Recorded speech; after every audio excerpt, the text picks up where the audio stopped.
This is tape number ET17 from the library of the Howard Thurman Educational Trust. Two meditations by Howard Thurman. This is side one, entitled The Intentional Life.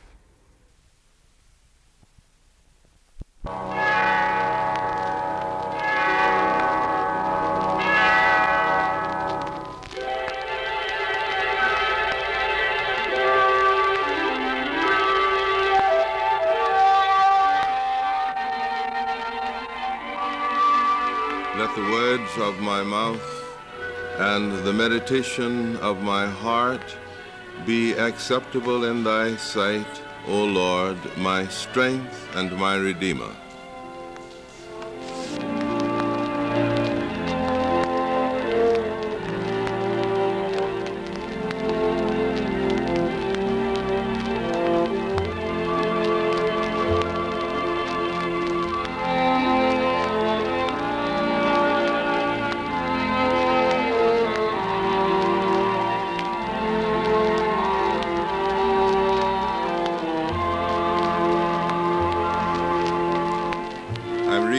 From the Inward Journey.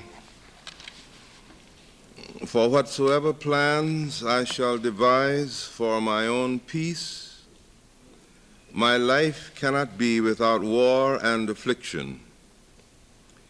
It is natural to have a plan for one's life. The mind is always trying to make sense out of experience. This is true even when there does not seem to be a pattern or plan on the basis of which an individual lives his life. There are some people who by temperament are so orderly that no action is contemplated by them in the absence of a well-defined plan. If such a person is making a simple journey, careful attention is given to every detail of schedule and of events in which he is likely to be involved. For him, each day is ordered between the hours of waking and of sleeping. There are others for whom planning comes hard. They put off every detail until the last minute and move through life in a kind of breathless confusion. They depend upon chance and the particular circumstance to determine what must or must not be done. There is a sense in which their lives are lived in a state of extended crisis. But whether one falls into one or the other category or somewhere in between, there is a sense in which one's life moves within the structure of pattern and plan. Particularly is this true of one's life as a whole. There are things that one finds meaningful and things that one likes or dislikes. There are goals that are kept before one: vocation, personal fulfillment in family life, status, position, prestige, or the like. In such contemplation of goals, there is a normal tendency to exclude the things that would make for conflict and turmoil, and to include the things that will make for peace and tranquility. Thomas à Kempis reminds us that it is the nature of life and man's experience in life that there be what he calls war and affliction. This is not a note of pessimism and futility. It is rather a recognition that conflict is a part of the life process. Whatever may be the plan which one has for one's life, one must win the right to achieve it. Again and again in the struggle, a man may experience failure, but he must know for himself that even though such is his experience, the final word has not been spoken. Included in his plan must be not only the possibility of failure, but also the fact that he will not escape struggle and conflict and war. Mr. Valiant for Truth in Pilgrim's Progress says, "My sword I give to him that shall succeed me in my pilgrimage, and my courage and skill to him that can get it. My marks and my scars I carry with me, to be a witness for me that I have fought his battle, who will be my rewarder." It is a very commonplace remark to say that life has to be lived intentionally, lived on the basis of plan and order.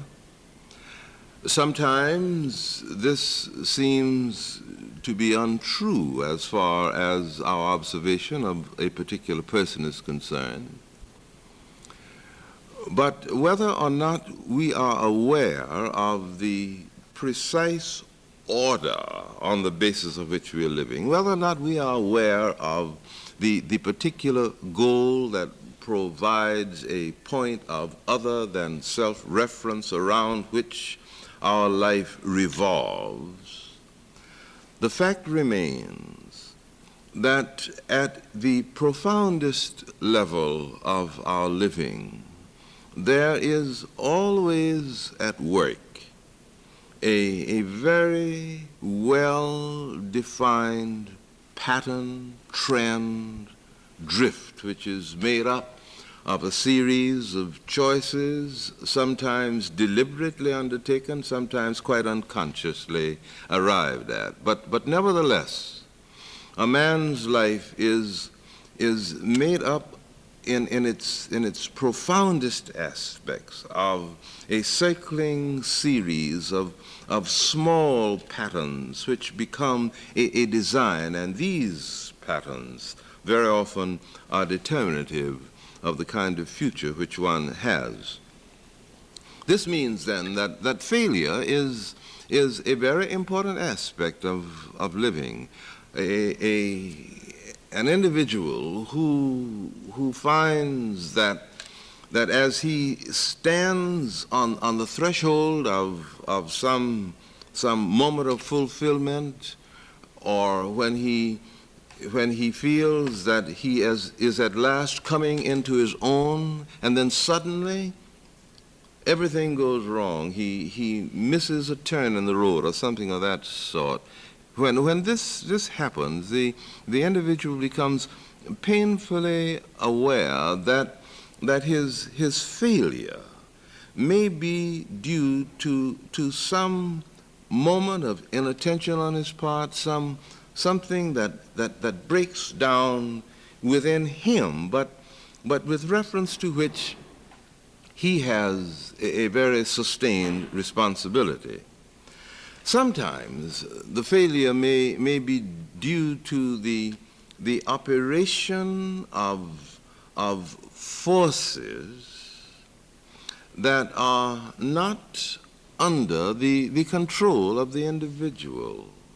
There is, of course, a sense in which we are victims of circumstances. There's a sense in which we are so involved in the operation of impersonal forces that determine often in detail how we will perform, how we will behave, what we will do, and we find that this takes place even as we watch it in a manner that is powerless to alter. Now, in this sense, then, it seems to me that failure may result from the operation of forces over which we are unable to exercise any control, and the peculiar quality of our responsibility shifts.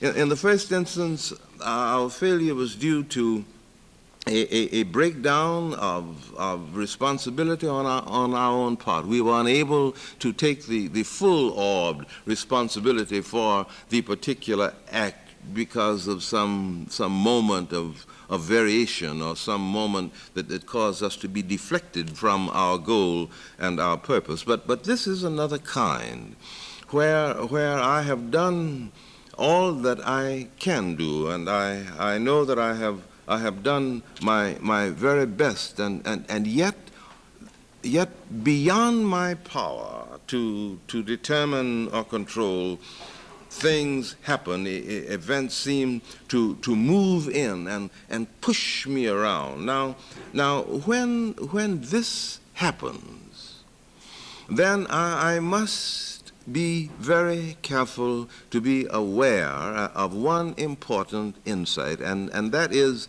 that again and again there may be, and mark my words, I say there may be a radical distinction between failure on the one hand and being mistaken in the thing that I am undertaking, being mistaken in the thing that I'm trying to do. Now this may seem like a subtle distinction, or it may seem like a splitting of hairs, but it is a very authentic aspect of man's experience. Let me repeat it, that failure may be something which I must hold in mind as being a part of my experience, precipitated by incidents, persons, forces that are not responsive to my mind and responsive to my desires and responsive to my will. Now, when this happens, I must not read into the quality of my intent. I must not read into the integrity of my own purpose this failure. I must keep a clear distinction between the integrity of my intent, the clarity of the vision or the goal that is before me, and the failure to achieve it or to accomplish it. The distinction then between failure on the one hand and being mistaken on the other is a very important and crucial distinction.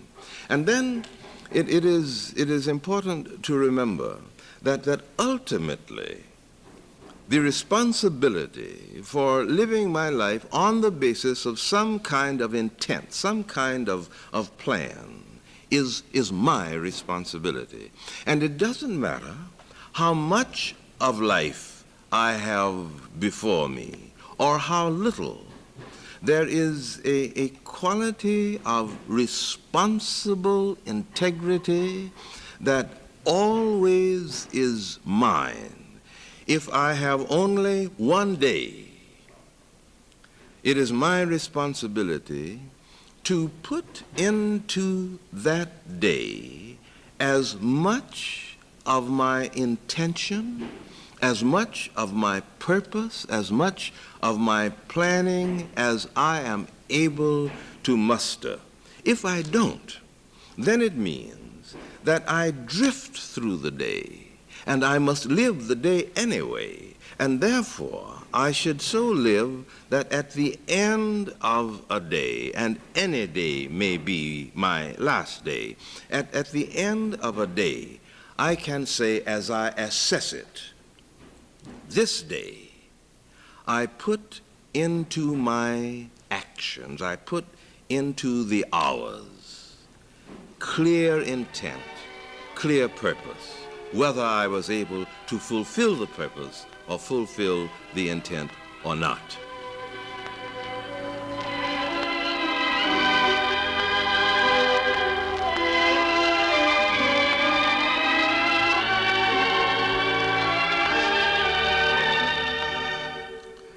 Let the words of my mouth and the meditation of my heart be acceptable in thy sight, O Lord, my rock and my redeemer.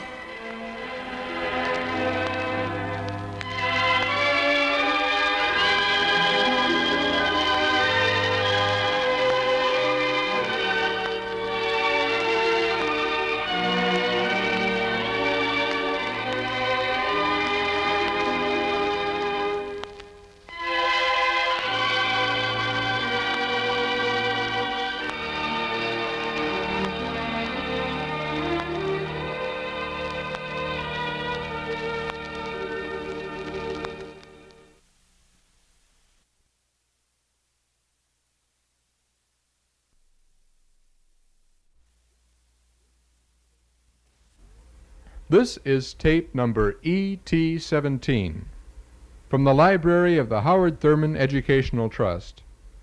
Two Meditations by Howard Thurman. This is Side 2, entitled Life is a River.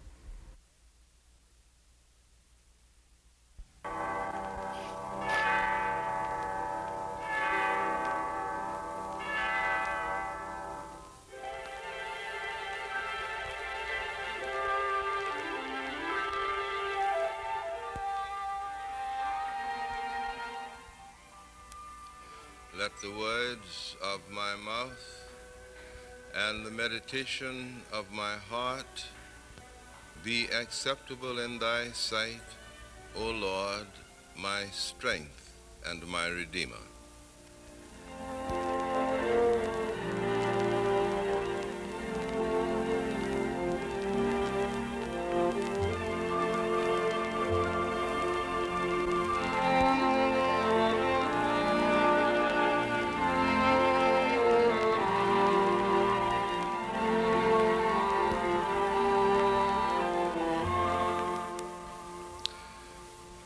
The contemporary poet Langston Hughes has written a poem which he calls Rivers.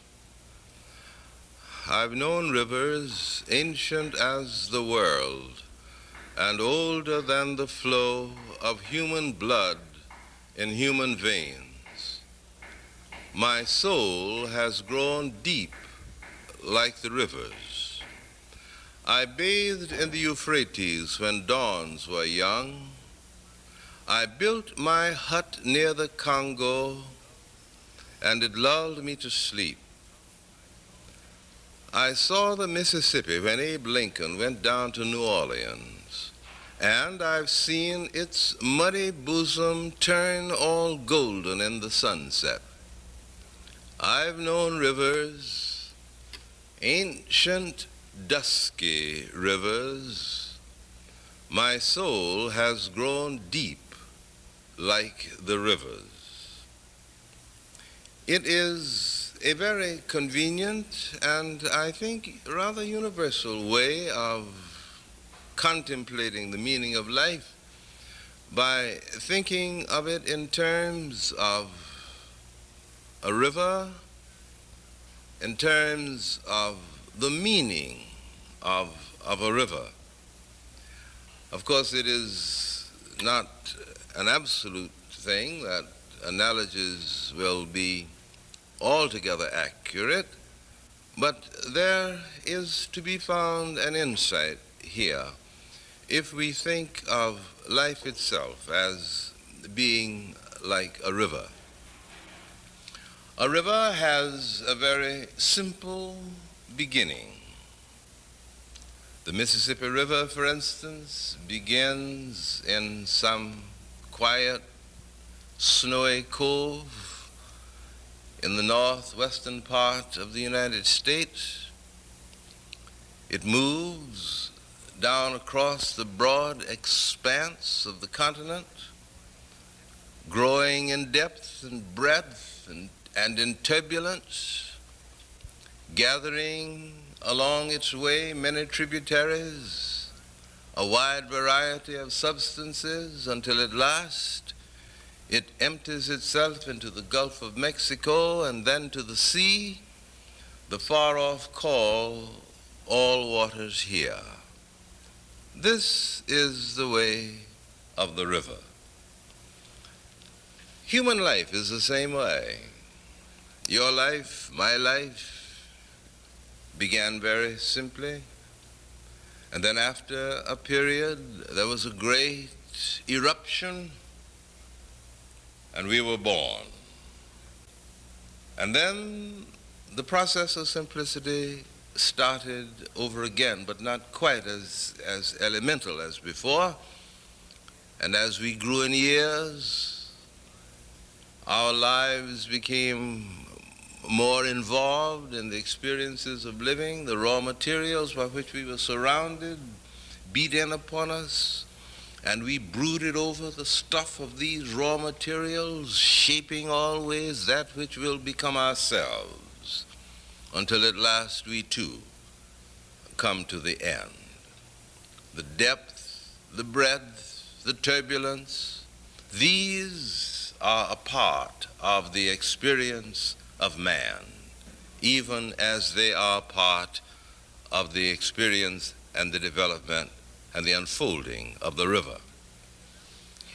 The analogy is complete in the second instance because a river has storms, has times of turbulence, times of drought.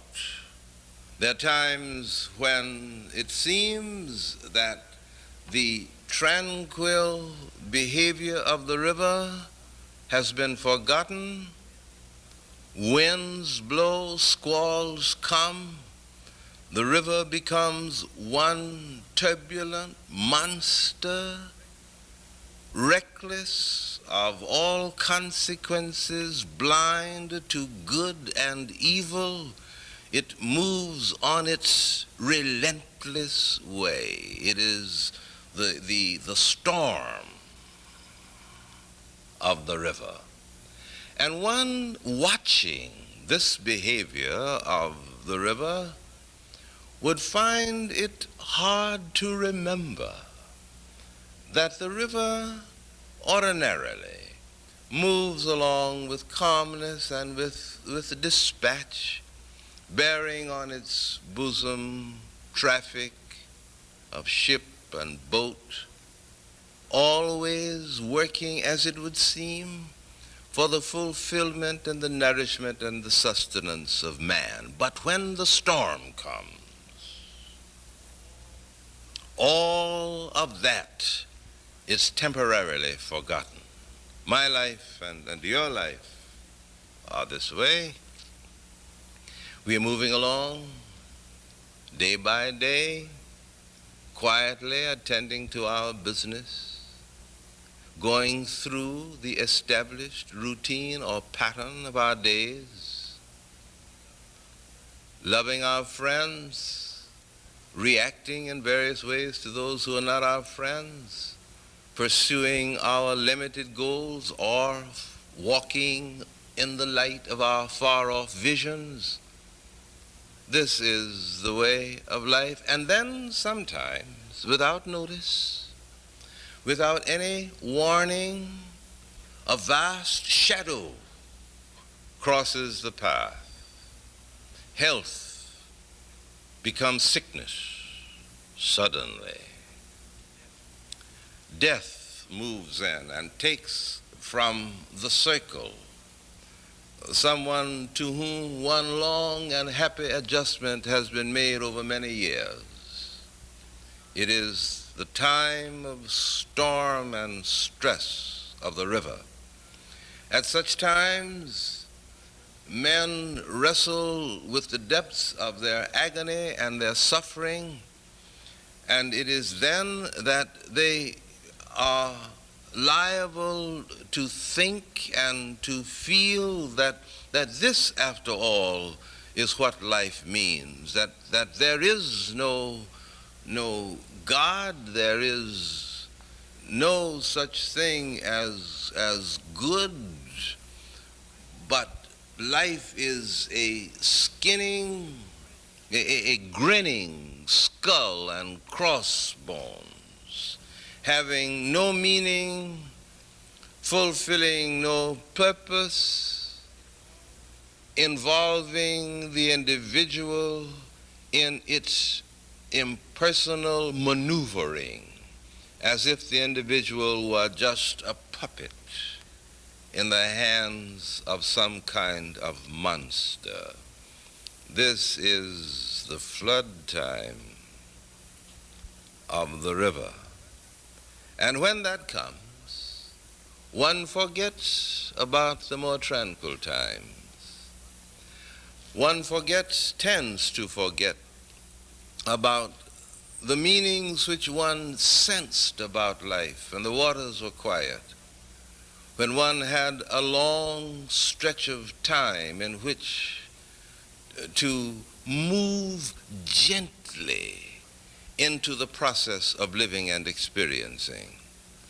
But it is of the essence of the flood time in the life of man, to remember what he experienced when there was no flood time. It is the sense of peace and tranquility which is a man's when he is not in the flood time, that may hold him to his course when the waters rise and overflow the banks.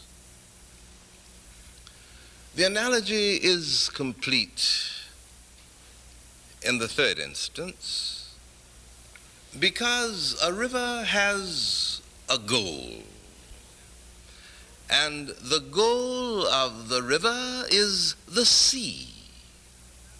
It is a matter of extraordinary significance and yet very commonplace that all the waters in all the rivers, in all the lands, come out of the sea. And all the waters in all the rivers, in all the lands, go to the sea.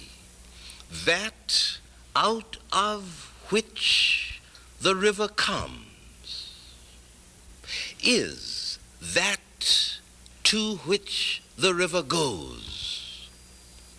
The source of the river and the goal of the river are the same. This is the way of man. It is the insight of religion that man's life comes out of God and that man's life goes to God. God is the source and the goal of life. Thus Augustine says, "Thou hast made us for thyself, and our souls are restless till they find their rest in thee. I've known rivers ancient as the world and older than the flow of human blood in human veins. My soul has grown deep like the river. I bathed in the Euphrates when dawns were young. I built my hut near the Congo and it lulled me to sleep. I heard the singing of the Mississippi when Abe Lincoln went down to New Orleans, and I've seen its muddy bosom turn all golden in the sunset. I've known rivers, ancient, dusky rivers. My soul has grown deep like the rivers."